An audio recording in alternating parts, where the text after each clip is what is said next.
Olá, estamos de volta com o Senado Agora. A CPI que investiga o assassinato de jovens está em Roraima. É a primeira atividade realizada pela comissão fora de Brasília. A presidente da CPI, senadora Lídice da Mata, conversou por telefone com a TV Senado.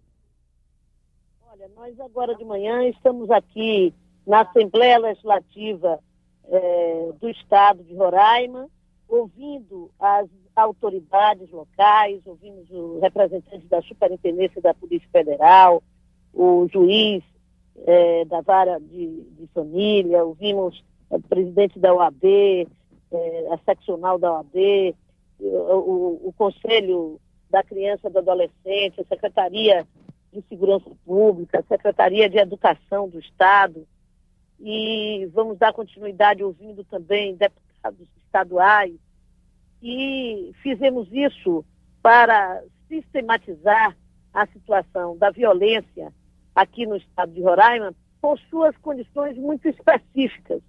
Roraima não é um estado marcado do ponto de vista do conjunto do Brasil, não é o destaque no maior índice de violência, mas, no entanto, o seu destaque está no aumento da violência entre jovens nos últimos 10 anos.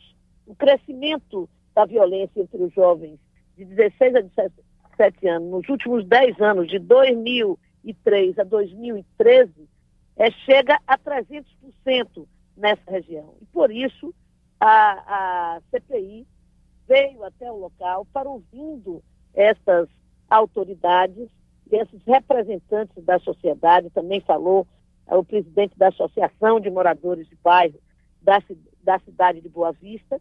Nós temos a ideia de qual a razão, qual a motivação do crescimento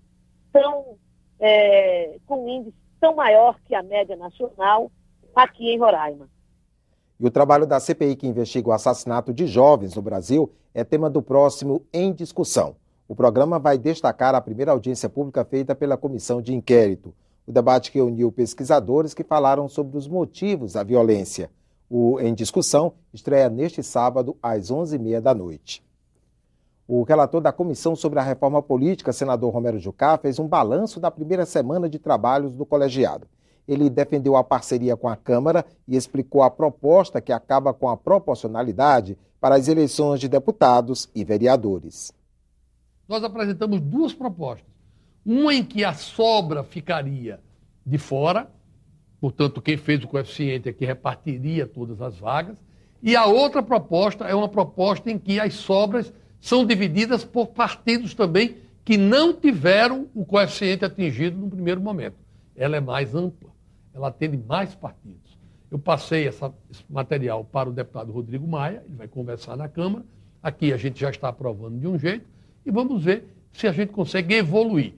Ao se fazer essa mudança que nós queremos, nós estaremos dando um passo grande para a valorização dos partidos. Eu acho que a política é a arte de você negociar, de você convergir, né? A gente tem que procurar entendimentos.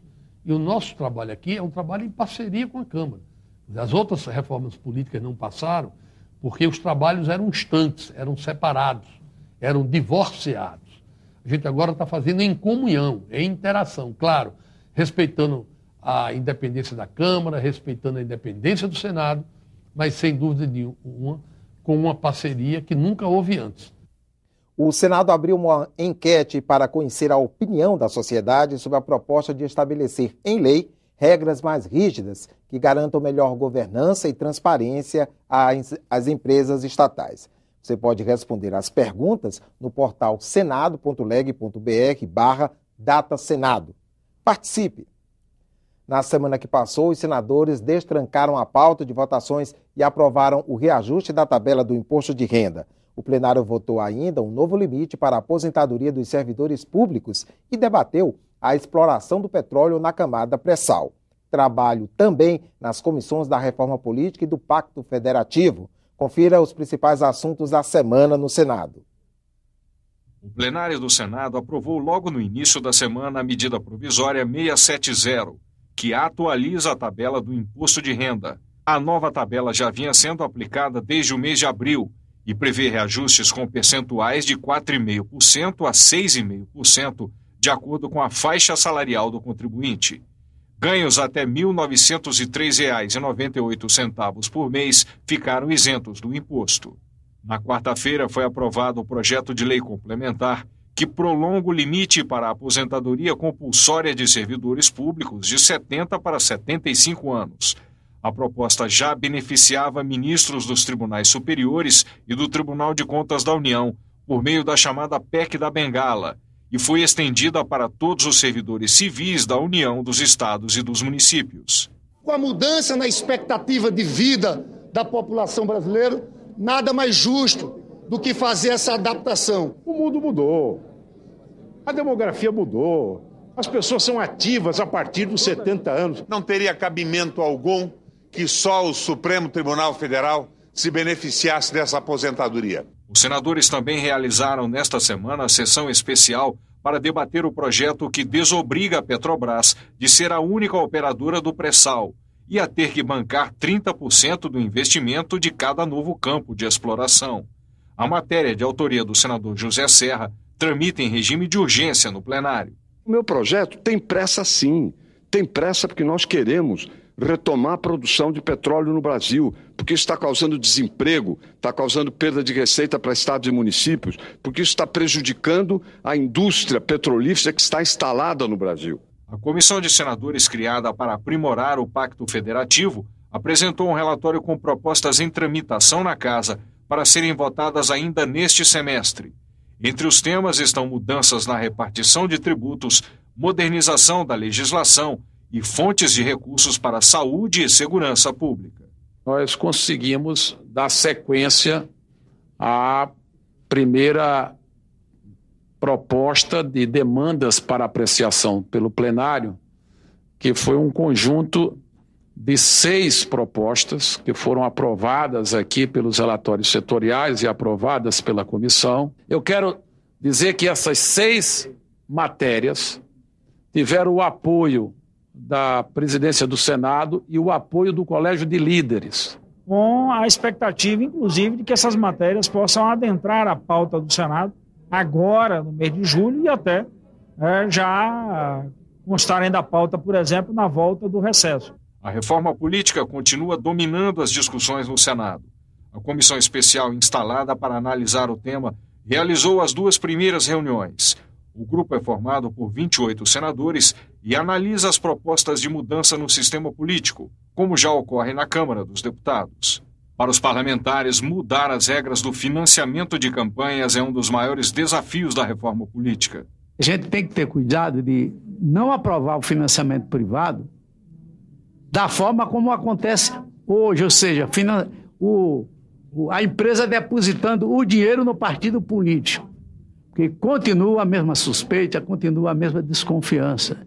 O ideal seria que nós fizéssemos um outro tipo de financiamento privado, isto é, aceitando que o financiamento privado fosse direto no fundo partidário. O primeiro projeto foi aprovado na quarta-feira.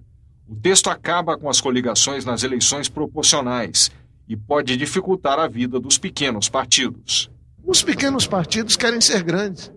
Eles têm que ter barreiras, tem que ter vida própria, tem que ter identidade própria. Se coligar para poder disputar uma eleição, debater, tudo bem, mas eles têm que ter seus próprios votos. Eu sou de um pequeno partido e eu acho que partido existe para disputar poder político. Partido não pode existir para ser sigla de aluguel. Esses foram os principais assuntos que movimentaram o Senado durante a semana.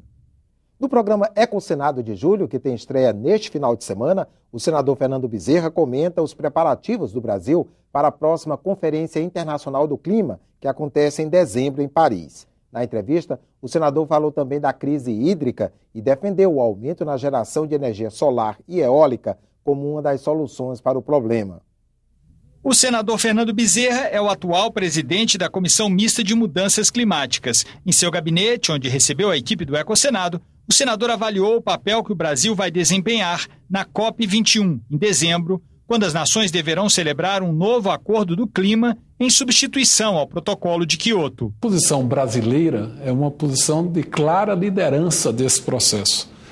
Para lhe dar um exemplo, nos últimos 10 anos, o Brasil reduziu as emissões de CO2 em mais de 40%. É um dos poucos países do mundo que pode apresentar essa performance. O senador explicou que a proposta brasileira defende o aumento no uso de matrizes de produção de energia renováveis, como a energia solar e a energia eólica. Nós precisamos realmente ousar. Não é fácil você sair do petróleo, do gás, né, para você ir para uma fonte de energia mais limpa, como é o caso da energia solar, que parece que encontra hoje todas as condições para ser a grande fonte de energia do planeta. Fernando Bezerra comentou também a crise hídrica. Ele propõe a adoção de planos decenais para os recursos hídricos, a exemplo do que já é feito no setor de geração de energia. As regiões metropolitanas, São Paulo, Rio e Minas, nos últimos 10 anos, cresceram de população em torno de 50%. E durante esses 10 anos não se investiu em nenhuma grande barragem para reservar água. Então nós precisamos ter um planejamento do ponto de vista de ofertar água para toda a população brasileira, independente de onde ela viva. E é preciso que a gente tenha esse sentimento de saber planejar. Os recursos nem sempre estão disponíveis, mas se a gente tiver um bom planejamento, a gente sabe o que é prioritário. O programa Ecosenado do mês de julho, com a íntegra da entrevista do senador Fernando Bezerra, tem estreia neste sábado, às 8 da noite. Será exibido também no domingo, às 8h30 da manhã e às 4 da tarde. O Senado agora fica por aqui, voltamos a qualquer momento com outras notícias. Até a próxima.